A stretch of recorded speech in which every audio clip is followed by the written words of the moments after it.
Ladies and gentlemen, we receive numerous requests from some of our listeners to put up a chapter about some subject that may be of interest to many of you. We invariably evaluate the request, and if we believe it is relevant to our series, we investigate and study it before we put it up on YouTube. The following is a translation of an article which was published in Spain after the Madrid bombings by a Spanish journalist, Sebastián Vivar Rodríguez, November 21st, 2004. I quote, "I was walking along Raval in Barcelona when all of a sudden I understood that Europe died in Auschwitz. We assassinated 6 million Jews in order to end up bringing in 20 million Muslims. We burnt in Auschwitz the culture, intelligence, and power to create. We burnt the people of the world, the one who is proclaimed the chosen people of God.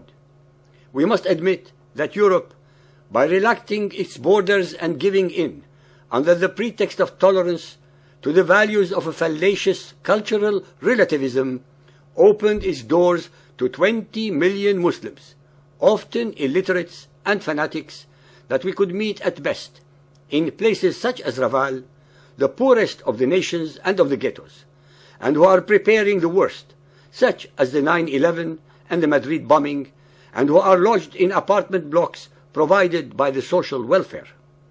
We have also exchanged culture with fanaticism, the capacity to create with the will to destroy, the wisdom with the superstition.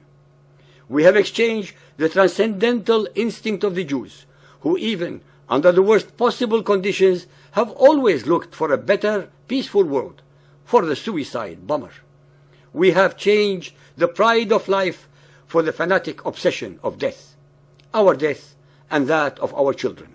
What a grave mistake that we made."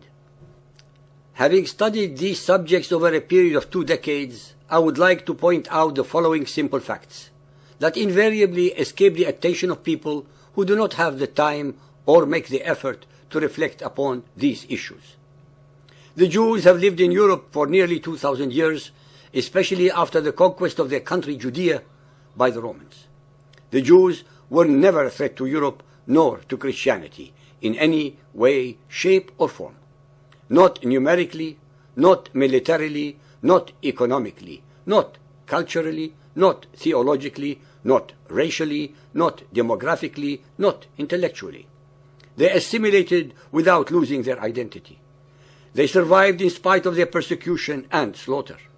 They contributed enormously to the sciences, economics, medicine, and other fields out of proportion to their numbers.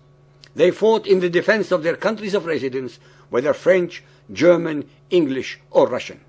They obeyed all the rules of the lands they lived in and were utterly loyal to them. On the other hand, the Mohammedan Muslims do not integrate or assimilate because they are prohibited from doing so by the Quran. They demand their religious rights in our democracies while they deny every which one to us in their countries. They declare publicly and in their mosques every Friday their intention to subvert our systems of freedoms and human rights and subjugate them instead to Mohammedan Islamic Sharia. They use our democracies and liberties to bring about the very changes that will destroy us. They are a threat demographically and theologically to Christian Europe. Their loyalty is first and foremost not to the countries they reside in, but to the Ummah of Mohammedan Islam. Their threat to our freedoms, our religions, our liberties, and our democracies is both internal as well as external. If some of these observations may sound racist or inflammatory to the ultra-sensitive ears of the politically correct, they are not, since they are based entirely on facts and reality as we read about them and see them daily in our news. Our worst enemies are from us, represented by many of our spineless politicians, our criminally ignorant media, our uncomprehending and misguided clergy, and last but not least, our utterly contemptible academicians, all of whom are thus aiding, abetting, and colluding with the very Mohammedans who seek our destruction.